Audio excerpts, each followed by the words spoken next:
said that it was not a good idea for Cassie to testify, that she should have took her money and disappeared, just faded into obscurity. She should have pled the fifth on the stand. But instead, she opened herself up to a civil lawsuit. Now, one of the escorts, Clayton Howard, is now suing her for 20 mil. My opinion, she gonna lose that money. You know what I'm saying? She gonna lose some money in that, in my opinion. Well, as you may or may not know, he's been doing interviews with the Art of Dialogue. Art's been dropping these in segments. He dropped one earlier today. We gonna react to it. We gonna get into that, but y'all already know what it is, man. I need y'all to smash that like button for your boy. Let's get into this video. And Cassie, she told you personally that she was pregnant by you, right? Well, it was, I believe it was, we were just, you know, I don't think she intended to get pregnant. No woman who accidentally gets pregnant intends to get pregnant. We just went. Really, bro? No woman who accidentally gets pregnant intends to be pregnant. No shit. Come on.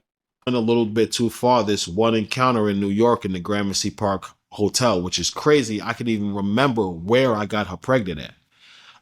At the time I was on parole, so I was checking in the parole like every week or every 2 weeks, you remember, you know what I'm saying? But I'm still out in the street. I'm getting money from them, so you know my lifestyle didn't actually fit my income, if you understand what I'm saying. It really didn't. So I remember, like, specifically, I go to Hey, is those the Ray-Bans with the glass or with the camera in it? Y'all see the camera in it? Go to see Cassie, and we have this crazy encounter. Like, we probably had sex like 2.5, 3 days. Ecstasy, Molly. This was still pretty early in the relationship. I want to say it was like 2012, 2013. We have this amazing encounter, great time. I leave her. Now, when I leave her, I remember literally I'm going to Harlem because I worked as a contractor. I'm still an independent construction contractor, but I had an office in Manhattan in Harlem. So when I left Cassie after this freak off, I drive to my office. It's 7 o'clock. I got to go to work. There was a tail light out on my pickup truck, and I got pulled over by the damn NYPD. They arrest me for a broken tail light. Ultimately, I get violated by parole for being... Now, hold on. I ain't from New York, but they arrest you for a broken taillight in the state of New York? It sounds like you leaving something out there, buddy. You didn't get arrested for a broken taillight. They pulled you over for the broken taillight, but that ain't why they arrested you. Being out before parole told me I could go out, and I get detained for a violation. Now, on this violation, I find out Cassie's pregnant. Thinking about it a little bit, I realized, wait a minute, you had sex with her. She's 2 months pregnant. This is probably your baby. So I think I did a violation for maybe 6 months, 7 months. I had to do like this military program. It was so bogus and BS. But as soon as I came home, the first thing I did was look for Cassie. I had several phone numbers for her. I called them all. It might have took her 3 or 4 days. She calls me back. She's overseas. She's like, yo, where have you been? I said, yo, I got violated by parole. I was locked up. She says, oh my God, I was looking for you. You don't know how bad I was looking for you. We actually had a really good conversation the first time we reconnected after this violation, being separated for 7 to 8 months. So she tells me she's out of the States, and she's like, yo, you know what? I'll be there in a week because I need to talk to you. I'm like, all right, cool. I don't really think she's going to be there in a week. Yo, bro, clockwork. A week later, she texts me. She's in Manhattan. She's in the Gramercy Park Hotel. Can I meet her at 7 o'clock that night? Okay. I get to the Gramercy Park that evening. I remember I walk into the suite. Diddy actually let me in, which was weird because at that time, Diddy didn't never let me in the beginning. But this time I went there, Diddy let me into the suite. He daps me up. Yo, bro, what's up, man? Been a long time. You look good. You look healthy. Yo, where you been? So as I'm telling him, he gives me this look and he's like, yo, bro, she was looking for you. So I said, oh, yeah? He's like, yeah, bro, she was looking for you, bro. Y'all need to talk. So I'm like, all right. Cassie comes out the room soon as he says that, you know, looking like Cassie, looking beautiful. Me and her reconnect. We hug each other. She sits me on the couch in the living room. Okay, so wait a minute. Right off the rip. Now, in another segment, he was saying that him and Cassie were texting behind Diddy's back, and Diddy actually pressed him about it and was mad about it. So you mean to tell me now that you accidentally got her pregnant? Diddy didn't press you? He ain't mad at you? He talked to you like y'all was all buddy-buddy? I don't get that. You know, I believe most of his story, but some of this I gotta call cap on. You know what I'm saying? I just gotta call cap on some of his story. And she tells me she was pregnant. So I said, well, like, how do you know it was mine? You know, typical women. I know it was you. You were the only guy around that time. It wasn't Sean. I know it was you. Hey, we all know he definitely wasn't the only guy. Hell, he know he wasn't the only guy. He seen her when he first met her. It was him, Diddy, and another guy. Come on. They packed her out the first night he met her. She tells me all of this to my face. She cries. She tells me she doesn't believe in abortion, but she only had the abortion because she didn't know who I was and how to find me. And I believe. Come on now. If you don't believe in an abortion, then you don't believe in an abortion. You're not going to get one, no matter what. Believed her from the emotional response she gave me, the crying, the look of regret that she did it. I actually believed her. You know what I'm saying? He is a simpleton. Yes, and I think he deserves for me to say the whole word. Simpleton. Yes. Myself, and I'll be honest, I was a little teary-eyed myself because no one really likes to see beautiful women cry. Simpleton. And she's crying about something that affected both of us. I kind of felt something towards it. So I'm like, damn, all right, it's like a sad situation. But the craziest part, bro, is I'm thinking she just called me to tell me about the pregnancy and I'm leaving. As I get up to leave, she's like, where you going? I said, I'm leaving. She's like, oh, no, absolutely not, Sugar D. I've been waiting for you. Because she used to call me Sugar D.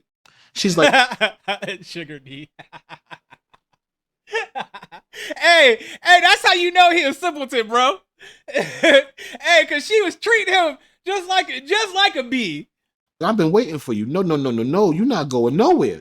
So I said, are you serious? Like, what about getting pregnant? She says, no, I'm on birth control now. We're okay. You're not going anywhere. She says, baby, does he have to leave? Diddy says, of course not. So, bro. Hey, Cassie said, where you going? Sit your ass down, B. Bitch, you got 45 seconds and I'm leaving. Me and her literally restart right where we left off. Before the end of the night, we have an unprotected sex again like nothing happened. And bro, this went on for years after I impregnated her and she had an abortion. And if I'm not mistaken, Cassie, she's the one that gave you Molly for the first time. And Diddy, he's the one that gave you the pink cocaine, right? Yeah. Cassie kind of drugged me like I told you about earlier. Cassie actually did drug me, but Diddy's drugging me was with that Tunchi stuff. I believe it was Tunchi now because of what it did to me. And the funny part is it Is it Tusi or Tunchi? Huh? Which one is it? Is it Tusi or Tunchi? I think it's Tusi, right? The pink stuff? Talking to one of the male providers today, and he actually told me when he heard me talking about how Diddy drugged me, he remembers how Diddy drugged him. Diddy did this to a lot of people. Like the real Rico was the male prostitutes. It wasn't Jane and Cassie. It was the male prostitutes who Cassie, Jane, and Diddy manipulated into these situations. Because that's facts. And that's where the prosecution messed up, was not prosecuting these women, trying to make these women victims when you can see plain as day they weren't victims. Yeah, they were victims of DV, but that's not what he was being prosecuted for. They should have been being prosecuted for the same thing. Because they admitted on the stand that, yeah, they were living this lifestyle too. Some of these things they set up without him. They set up for him. They set up for parties for him. Surprise parties for him for these things. They did these things on their own. They should have been prosecuted for it too. So all y'all that's saying, oh, Diddy should be going down for the rest of his life, Cassie should be too. Think about it. Cassie is the Ghislaine Maxwell of this shit. No matter whether y'all like it or not, she is. She is the bottom bitch. She was the bottom bitch.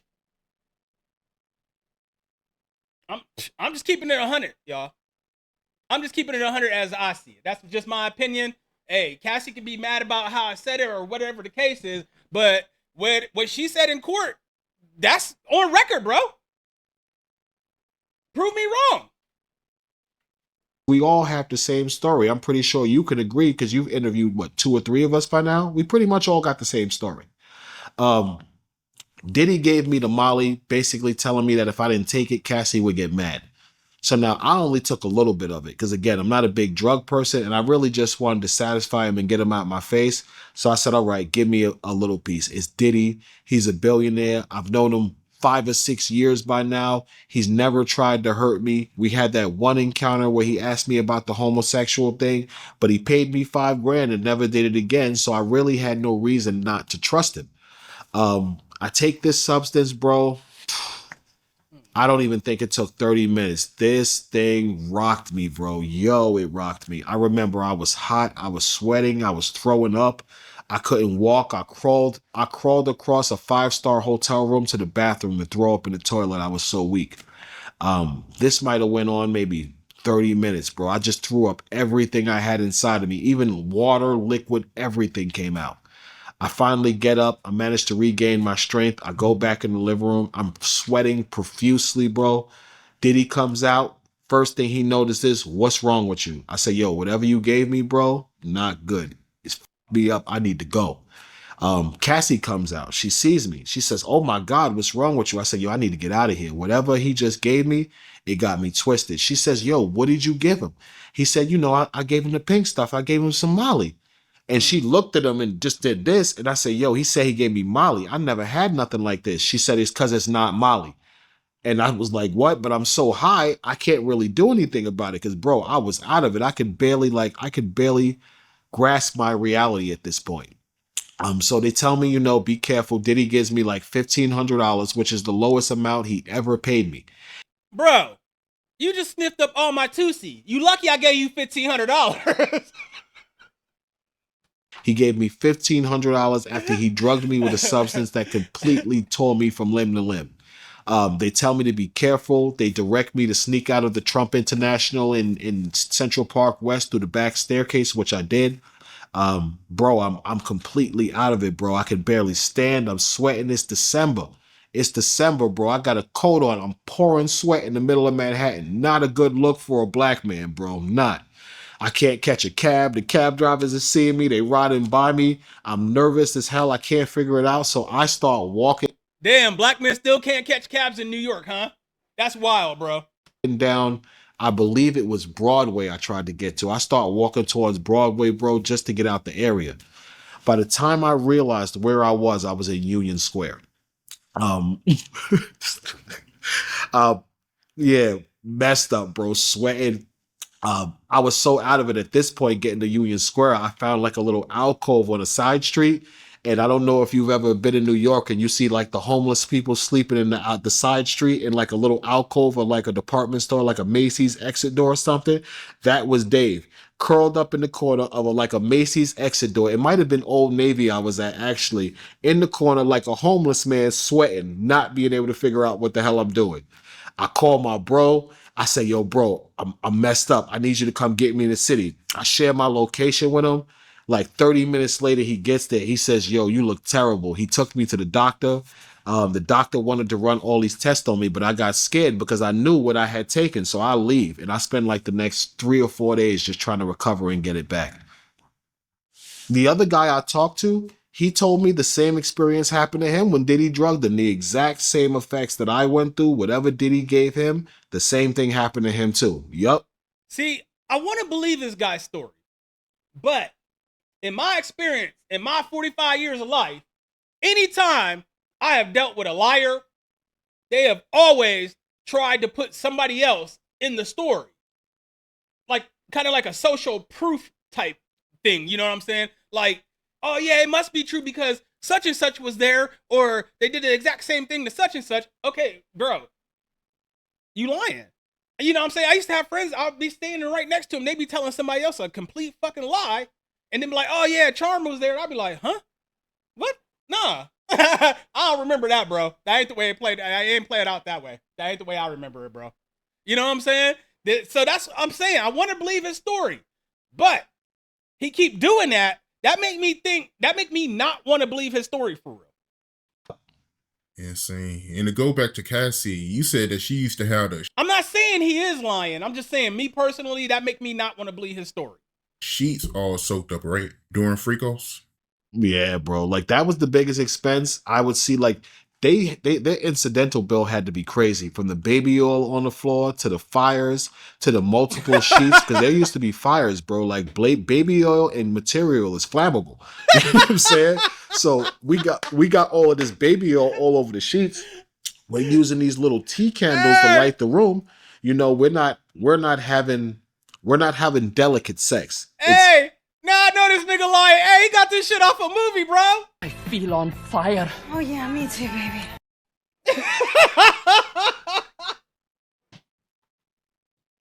It's passionate. It's physical. We're knocking stuff over. A few times, we would knock over tea candles. The comforters would catch on fire. A part of the rug would catch on fire. Some of the couch would catch on fire. So things were always burning in these freak-offs from the baby oil, candles, and materials. All right, Van Wilder. It was like... Hey, what was his name?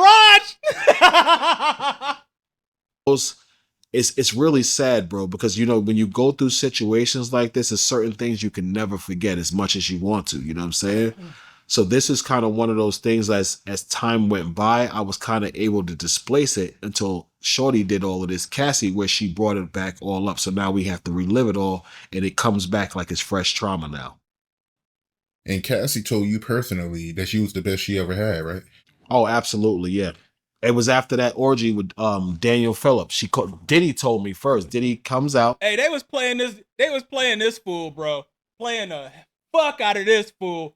Playing him straight like a fool, bro. Hey, he was falling in love with Cassie and Diddy. Talking about, I ain't gay. Nigga, you was falling in love with both of them. Shut up. He gives me the $8,000 after he let Daniel Phillip out the apartment, and he says, yo, listen, bro, she says you the best D she ever had in her life. I said, word? He was like, yeah. I said, all right, you know, cool, whatever. What am I supposed to say? This is her man. That's their situation. The funny part is, bro, I had to go to work right after this. I had been there 2 days. I had a job. I'm a regular person. I go to work.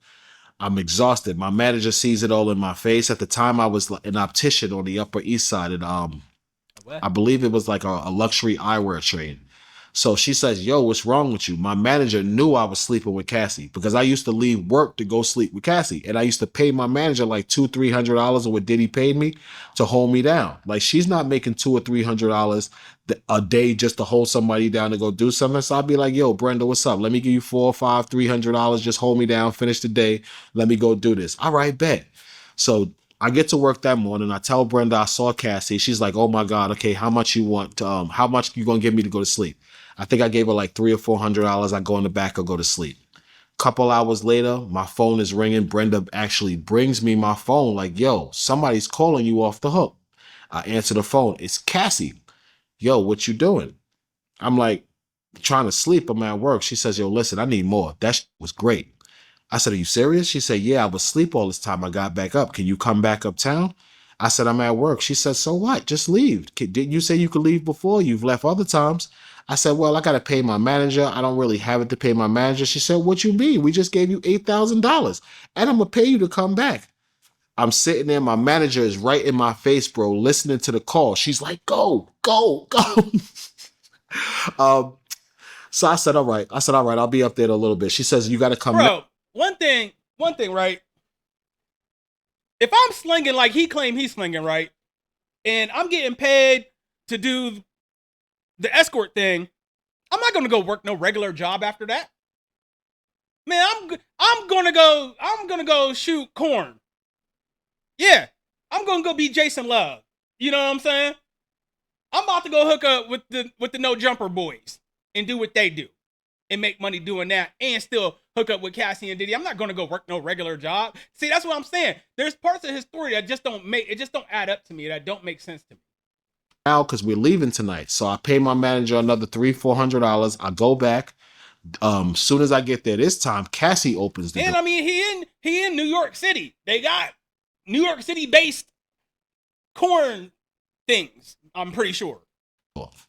She hugs me real tight. We're sitting in the living room. She says, yo, that was great. You might have been the best D I ever had. And I said, well, you know, he said that to me. Thank you. She says, no, I'm serious. She says, listen, I want to talk to you. I said, all right, we talking. She said, well, I remember I told you about you and the last guy. Whoever won was going to be my guy. I said, yeah. She says, you won. I said, okay. So she says, listen, why don't we do something exclusive? Like, you show me your test results every month. You can come satisfy me. Like, we like you. We want to keep you. You're clean. You're safe. So she basically makes me this offer to be her permanent provider. Wink, wink. Like, she's telling the truth and there's no one else. We now know there were many other people. You know from the beginning it was many other people, bro. It was you, the other escort, who was it? Punisher, and Diddy, bro. Oh, and now you know it was Kid Cudi too. Come on, man. Come on. That could have been anybody's baby. If she was pregnant, I think she was playing you. Basically tells me that I'm going to be the only guy because I beat Daniel Phillips. I'm like, all right. So that's kind of what started my exclusive relationship with her. That. And she wrote a song for you, right? Yes. Well, she told me she wrote the song. She actually used to sing it to me like every time we had sex for probably a year. It's a song with French Montana on the Cassie Super album called Addiction. Hey, she probably told every escort she wrote that shitty ass song for her. And I didn't believe her, bro. I swear to you, I didn't believe this girl wrote me no song. I'm like, yeah, get out of here. You're right. But one time I remember I was with her and she's on top of me, like during the actual encounter. You know, we vibing as men and women do when you've had sex with women for a long time. Y'all just can talk during. Cassie is ruthless, boy. Hey, she a player for real. True player for real. Ask my niggas for real. Hey, oh, god damn. Sex because y'all so comfortable with each other. And she puts the song on. And she's like humming the song. And I was like, yo, you really wrote this song for me? And she says, listen to the words. So, bro, this is probably the first time I listened to the words of this song. And I swear to you, the words of this song is a freak off with me and this girl. Like, she's literally talking about how she's waiting for me. She don't want to waste no time. The mood is right. It's literally the freak offs me and this girl have been having for years. So this was the first night I realized that I might have actually inspired her to sing this song from the freak offs we was having. I still listen to it. Oh, for real? You still listen to it, yo? Yeah, I still listen to it. Because, you know, when I listen to the song, it reminds me of her, what she said. So, you know what? I listen to the song. Thank you for writing me a song and dedicating your love to me, baby. Thank you. I'm weak. This dude is simple, bro. Hey, let me know what y'all think about that down in the comment section. It's Cassie a player, bro. Cassie a player. Cassie a nigga. That's what it sounds like to me. Cassie a real nigga, bro. Hey, she was running game on these niggas, bro. Come on. Hey, can't be mad at it though. Can't be mad at it, cause how many niggas we know out here doing that same shit to women, huh? Huh? Come on now, huh? Y'all know what I'm talking about. Y'all know what I'm talking about. Back in the day, niggas used to buy them pints to that Banana Red MD 2020. Y'all know what the fuck I'm talking about, huh? Y'all know what I'm talking about. Had a little shorty come over to the crib, pour some of that Banana Red. Yeah, y'all know what the fuck I'm talking about. Anyways, y'all, that's my video for today. Let me know what y'all think about this shit down in the comment section, y'all.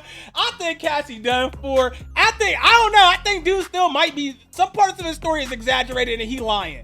But Cassie gonna lose some of that money, bruh.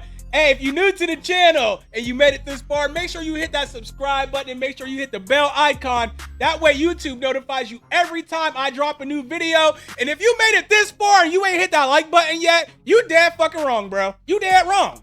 I don't know. What is you doing? You dead wrong. Smash the like button. Hey, it's your boy King Charm. I'm out.